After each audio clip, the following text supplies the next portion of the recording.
Hello, ನಮಸ್ಕಾರ ಎಲ್ರಿಗೂ. 7 days 7 varieties of pulao ಸೀರೀಸ್ನಲ್ಲಿ ಇವತ್ತು ಡೇ 3. ಇವತ್ತು ನಾವು ಟೊಮ್ಯಾಟೊ ಪಲಾವ್ ಹೇಗೆ ಮಾಡೋದು ಅಂತ ನೋಡೋಣ. ನೀವಿನ್ನು ಫಸ್ಟ್ ಡೇಯಲ್ಲಿ ಮಾಡಿರೋ ಮಟರ್ ಪಲಾವ್, ಅದ್ರ ಜೊತೆ ಆಲೂ ಗ್ರೇವಿ, ಹಾಗೆ ಸೆಕೆಂಡ್ ಡೇಯಲ್ಲಿ ಮಾಡಿರೋ ಆನಿಯನ್ ಪಲಾವ್, ಅದ್ರ ಜೊತೆ ಸಿಂಪಲ್ ಆಗಿರೋ ರಾಯ್ತಾ ಇನ್ನು ನೋಡದೇ ಇದ್ರೆ ಈಗಲೇ ನೋಡಿ. ಎರಡೂ ವಿಡಿಯೋ ಲಿಂಕ್ ನಾನು ಡಿಸ್ಕ್ರಿಪ್ಷನ್ ಅಲ್ಲಿ ಹಾಕಿರ್ತೀನಿ. ಈಗ ಟೊಮ್ಯಾಟೊ ಪಲಾವ್ ಮಾಡೋದಕ್ಕೆ ಅಕ್ಕಿನ ನೆನೆಸಿಟ್ಕೋಬೇಕು. ಇಲ್ಲಿ ನಾನು ಬಾಸ್ಮತಿ ರೈಸ್ನ ತಗೊಂಡಿದ್ದೀನಿ.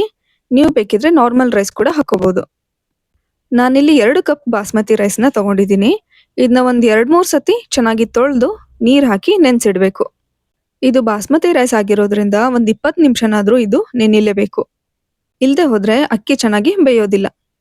ನೋಡಿ, ಇದು ಪೂರ್ತಿಯಾಗಿ ಮುಳುಗೋ ಅಷ್ಟು ನೀರು ಹಾಕಿ ನೆನೆಯಕ್ಕಿಟ್ಟಿದ್ದೀನಿ. ನಾನು ಈ ಪಲಾವ್ನ ಡೈರೆಕ್ಟ್ ಕುಕ್ಕರಲ್ಲೇ ಮಾಡ್ತಾ ಇದ್ದೀನಿ.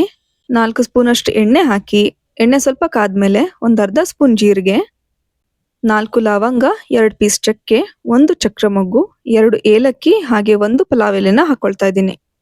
ಇದನ್ನ ನೀವು ಲೋ ಫ್ಲೇಮಲ್ಲಿಟ್ಟು ಫ್ರೈ ಮಾಡ್ಕೋಬೇಕು, ಇಲ್ಲದೆ ಹೋದ್ರೆ ಎಲ್ಲ ಸೀದ್ ಹೋಗುತ್ತೆ. ಮಸಾಲೆ ಎಲ್ಲ ಸ್ವಲ್ಪ ಕೆಂಪಗಾದ್ಮೇಲೆ 1 ಮೀಡಿಯಂ ಸೈಜ್ ಈರುಳ್ಳಿನ ಉದ್ದ ಕಟ್ ಮಾಡಿ ಹಾಕೊಳ್ತಾ ಇದ್ದೀನಿ.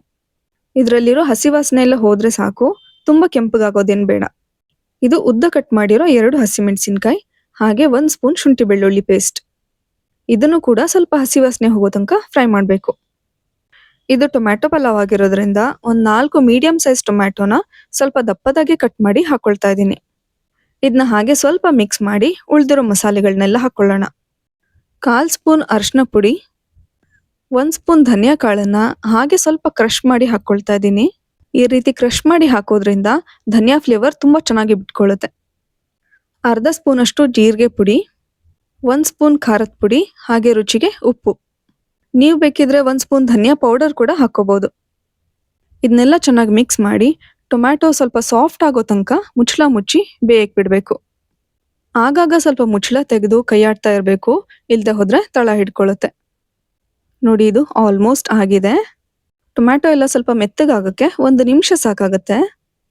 ಇದು ತುಂಬ ಪೇಸ್ಟ್ ಥರ ಆಗೋದೇನು ಬೇಡ, ಇಷ್ಟಿದ್ರೆ ಸಾಕು. ನಾನು ಯಾವ ಕಪ್ಪಿಂದ ಅಕ್ಕಿ ತಗೊಂಡಿದ್ದೀನೋ ಅದೇ ಕಪ್ಪಿಂದ 4 ಲೋಟ ನೀರು ಹಾಕ್ತಾ ಇದ್ದೀನಿ.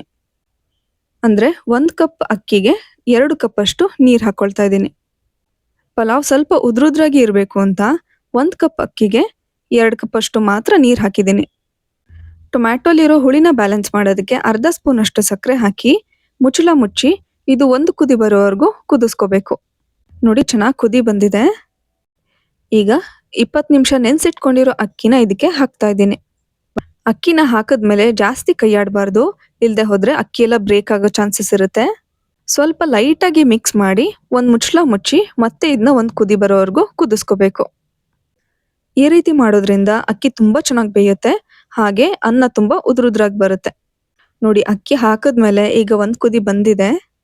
ಕೆಳಗಡೆ ಇರೋ ಅಕ್ಕಿನೆಲ್ಲ ಸ್ವಲ್ಪ ಮೇಲ್ಗಡೆ ಮಾಡಬೇಕು, ಇಲ್ಲದೆ ಹೋದ್ರೆ ತಳ ಹಿಡಿಯುತ್ತೆ. ಈಗ ಇದ್ರ ಮೇಲ್ಗಡೆ ಪುದೀನ ಎಲೆಗಳನ್ನ ಹಾಕ್ಕೊಳ್ತಾ ಇದ್ದೀನಿ. ಇದರಿಂದ ಪಲಾವ್ಗೆ ಒಂದೊಳ್ಳೆ ಟೇಸ್ಟ್ ಬರುತ್ತೆ. ಈಗ ಕುಕ್ಕರ್ ಮುಚ್ಚಳ ಮುಚ್ಚಿ 1-2 ವಿಷಲ್ ಕೂಗಿಸ್ಕೋಬೇಕು. ಕುಕ್ಕರ್ ಪ್ರೆಷರ್ ಎಲ್ಲ ಇಳಿದ್ಮೇಲೆ ಟೊಮ್ಯಾಟೊ ಪಲಾವ್ ಹೇಗಾಗಿದೆ ಅಂತ ತೋರಿಸ್ತೀನಿ ನೋಡಿ. ವಾವ್, ಎಷ್ಟು ಕಲರ್ಫುಲ್ ಆಗಿ ಎಷ್ಟು ಚೆನ್ನಾಗಿ ಬಂದಿದೆ ಅಲ್ವಾ. ನಿಜವಾಗ್ಲೂ ಮನೆಯೆಲ್ಲ ಫುಲ್ ಘಮ್ ಅಂತ ಇದೆ. ಯಾವುದೇ ಪಲಾವ್ ಆಗಲಿ ಪ್ರೆಷರ್ ಎಲ್ಲ ಇಳಿದ್ಮೇಲೆ ಕುಕ್ಕರ್ ತೆಗೆದು ಆಗಿಂದಾಗಲೇ ಸರ್ವ್ ಮಾಡಬಾರ್ದು, ಯಾಕಂದರೆ ಮಸಾಲೆ ಎಲ್ಲ ಮೇಲ್ಗಡೆ ಬಂದು ಕೂತಿರುತ್ತೆ. ಹೀಗೆ ಎಲ್ಲದನ್ನೂ ಒಂದ್ಸತಿ ಚೆನ್ನಾಗಿ ಕೈ ಆಡಿ ಮಸಾಲೆನೆಲ್ಲ ಇದಕ್ಕೆ ಕೂಡಿಸ್ಬೇಕು. ಮೇಲ್ಗಡೆ ಸ್ವಲ್ಪ ಕೊತ್ತಂಬರಿ ಸೊಪ್ಪು ಹಾಗೆ ಟೊಮ್ಯಾಟೊ ಸ್ಲೈಸಸ್ನ ಇಟ್ಟು ಮತ್ತೆ ಕುಕ್ಕರ್ ಮುಚ್ಚಳ ಮುಚ್ಚಿ 5 ನಿಮಿಷ ಇದೇ ಪ್ರೆಷರಲ್ಲಿ ಇದನ್ನ ಹೀಗೆ ಬಿಡಬೇಕು. ಆದರೆ ಮತ್ತೆ ಸ್ಟವ್ ಆನ್ ಮಾಡೋಕ್ಕೆ ಹೋಗಬೇಡಿ. ಈ ರೀತಿ ಮಾಡೋದ್ರಿಂದ ಅಕ್ಕಿ ತುಂಬ ಸಾಫ್ಟ್ ಆಗುತ್ತೆ, ಹಾಗೆ ತುಂಬ ಉದುರುದ್ರಾಗಿ ಬರುತ್ತೆ. ಇದಾಗೋವರೆಗೂ ಕ್ವಿಕ್ಕಾಗಿ ಒಂದು ರಾಯ್ತಾ ಮಾಡ್ಕೊಳ್ಳೋಣ. ಈ ಟೊಮ್ಯಾಟೊ ಬಾತ್ಗೆ ಇವತ್ತು ನಾನೊಂದು ಈರುಳ್ಳಿ ರಾಯ್ತಾ ಮಾಡ್ತಾ ಇದ್ದೀನಿ. ತುಂಬಾ ಈಸಿಯಾಗಿ ಹಾಗೆ ಟೇಸ್ಟಿಯಾಗಿ ಹೇಗೆ ಮಾಡೋದು ಅಂತ ತೋರಿಸ್ತೀನಿ ಬನ್ನಿ.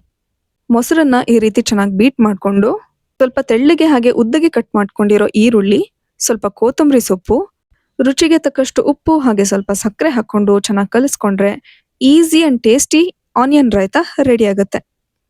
ಈ ಟೊಮ್ಯಾಟೊ ಪಲಾವ್ ಸ್ವಲ್ಪ ಸ್ಪೈಸಿ ಆಗಿರೋದ್ರಿಂದ ರಾಯ್ತಾನ ಸ್ವಲ್ಪ ಲೈಟಾಗಿ ಮಾಡ್ಕೊಂಡ್ರೆ ಚೆನ್ನಾಗಿರುತ್ತೆ. ಈರುಳ್ಳಿನ ಬೇಕಿದ್ರೆ ನೀವು ಇನ್ನೊಂದು ಸ್ವಲ್ಪ ಜಾಸ್ತಿ ಹಾಕೋಬಹುದು. ಈಗ 5 ನಿಮಿಷ ಆಗಿದೆ. ಫೈನಲ್ ಆಗಿ ಟೊಮೆಟೊ ಪಲಾವ್ ಹೇಗಾಗಿದೆ ಅಂತ ನೋಡೋಣ ಬನ್ನಿ. ವಾವ್! ನೋಡಿದ್ರೇನೆ ತಿನ್ಬೇಕು ಅಂತ ಅನ್ನಿಸ್ತಾ ಇದೆ ಅಲ್ವಾ? ಮಕ್ಳಿಗೆ ನೀವು ಈ ರೀತಿ ಮಾಡ್ಕೊಟ್ರೆ ಬೇಡ ಅಂತ ಅನ್ನೋದೇ ಇಲ್ಲ. ಇದನ್ನ ನೀವು ಬೆಳಿಗ್ಗೆ ಬ್ರೇಕ್‌ಫಾಸ್ಟ್‌ಗೆ, ಲಂಚ್‌ಗೆ ಅಥವಾ ಲಂಚ್ ಬಾಕ್ಸ್‌ಗೆ ಆರಾಮಾಗಿ ಮಾಡ್ಬೋದು. ಯಾಕಂದ್ರೆ ಈ ಪಲಾವ್ ಮಾಡೋದಕ್ಕೆ ಯಾವುದೇ ಮಸಾಲೆ ರುಬ್ಬಿಲ್ಲ ಅಥವಾ ಯಾವುದೇ ಮಸಾಲೆ ಹುರ್ಕೊಂಡಿಲ್ಲ. ತುಂಬಾನೇ ಈಸಿಯಾಗಿ ಆರಾಮಾಗಿ ಮಾಡ್ಕೋಬೋದು. ಮನೆಗೆ ಯಾರಾದರೂ ಗೆಸ್ಟ್ ಬಂದಾಗ ಇದಂತೂ ಮಸ್ಟ್ ಟ್ರೈ ರೆಸಿಪಿ. ನೋಡಿ ರೈಸ್ ಎಷ್ಟು ಉದ್ರುದ್ರಾಗಿ ಎಷ್ಟು ಚೆನ್ನಾಗಿ ಬಂದಿದೆ ಅಂತ. ನಾನೀಗ ತೋರಿಸಿರೋ ಮೆಥಡ್ ಬರೀ ಬಾಸ್ಮತಿ ರೈಸ್‌ಗೆ ಮಾತ್ರ ಅಲ್ಲ. ನೀವು ಯಾವ ಥರ ರೈಸ್ ಹಾಕಿದ್ರೂ ಇದೇ ಥರ ಮಾಡ್ಕೊಳ್ಳಿ. ತುಂಬ ಚೆನ್ನಾಗಿ ಉದ್ರುದ್ರಾಗಿ ಬರುತ್ತೆ. ಆದರೆ ಅಕ್ಕಿ ಮತ್ತೆ ನೀರಿನ ಕ್ವಾಂಟಿಟಿ ಕೂಡ ಅಷ್ಟೇ ಕರೆಕ್ಟಾಗಿರಬೇಕು. ಈ 7 ಡೇಸ್ 7 ವೆರೈಟೀಸ್ ಆಫ್ ಪಲಾವ್ ಸೀರೀಸ್‌ನ ಖಂಡಿತ ಒಂದು ವಿಡಿಯೋನು ಮಿಸ್ ಮಾಡದೆ ನೋಡಿ. ಯಾಕಂದ್ರೆ ತುಂಬ ಈಸಿಯಾಗಿ, ಕ್ವಿಕ್ ಆಗಿ ಹಾಗೆ ತುಂಬ ಟೇಸ್ಟಿಯಾಗಿರೋ ಪಲಾವ್ ರೆಸಿಪೀಸ್‌ನ ನಾನು ನಿಮ್ಮ ಜೊತೆ ಶೇರ್ ಮಾಡ್ತಾ ಇದ್ದೀನಿ. ಈ ಸೀರೀಸ್‌ನ ನೀವು ಮಿಸ್ ಮಾಡ್ಕೋಬಾರ್ದು ಅಂದ್ರೆ ನನ್ನ ಚಾನಲ್‌ನ ಸಬ್ಸ್ಕ್ರೈಬ್ ಮಾಡ್ಕೊಳ್ಳಿ. ಹಾಗೆ ಬೆಲ್ ಐಕಾನ್ ಅನ್ನ ಪ್ರೆಸ್ ಮಾಡಿ. ಎಲ್ಲ ನೋಟಿಫಿಕೇಶನ್ಸ್ ನಿಮಗೆ ಬರ್ತಾ ಇರುತ್ತೆ. ಬರೀ ಬ್ರೇಕ್‌ಫಾಸ್ಟ್ ರೆಸಿಪೀಸ್ ಅಷ್ಟೇ ಅಲ್ಲ, ಸುಮಾರಷ್ಟು ಚಾಟ್ ರೆಸಿಪೀಸ್‌ನ ನಾನು ನಿಮ್ಮ ಜೊತೆ ಶೇರ್ ಮಾಡಿದ್ದೀನಿ. ಒಂದ್ಸತಿ ನನ್ನ ಚಾನಲ್‌ನ ವಿಸಿಟ್ ಮಾಡಿ ನೋಡಿ. ಬನ್ನಿ ಈಗ ಟೊಮ್ಯಾಟೊ ಪಲಾವ್ ಹಾಗೆ ರಾಯ್ತ ಹೇಗಾಗಿದೆ ಅಂತ ಟೇಸ್ಟ್ ಮಾಡಿ ಹೇಳ್ತೀನಿ. ನಿಜವಾಗ್ಲೂ ಇದನ್ನ ನೋಡ್ತಾ ಇದ್ರೇನೆ ಬಾಯಲ್ಲಿ ನೀರು ಬರ್ತಾ ಇದೆ.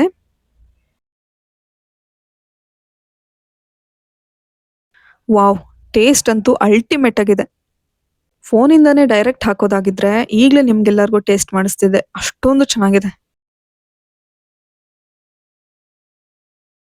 ನಿಜವಾಗ್ಲೂ ಒಂದು ತುತ್ತಿಗಂತೂ ನನಗೆ ನಿಲ್ಸಕ್ ಆಗ್ತಾನೆ ಇಲ್ಲ. ಅಷ್ಟೊಂದು ಚೆನ್ನಾಗಿದೆ. ಈ ಸೀರೀಸ್‌ನಲ್ಲಿ ತುಂಬಾ ಡಿಫ್ರೆಂಟ್ ಆಗಿರೋ ಹಾಗೆ ತುಂಬಾ ಈಸಿ ಆಗಿರೋ ಪಲಾವ್ ರೆಸಿಪೀಸ್‌ನ ನಾನು ನಿಮ್ಮ ಜೊತೆ ಶೇರ್ ಮಾಡ್ತಾ ಇದ್ದೀನಿ. ಈಗಲೇ ಸಬ್ಸ್ಕ್ರೈಬ್ ಮಾಡ್ಕೊಳ್ಳಿ ಹಾಗೆ ಎಲ್ಲರಿಗೂ ಶೇರ್ ಮಾಡಿ. Thank you.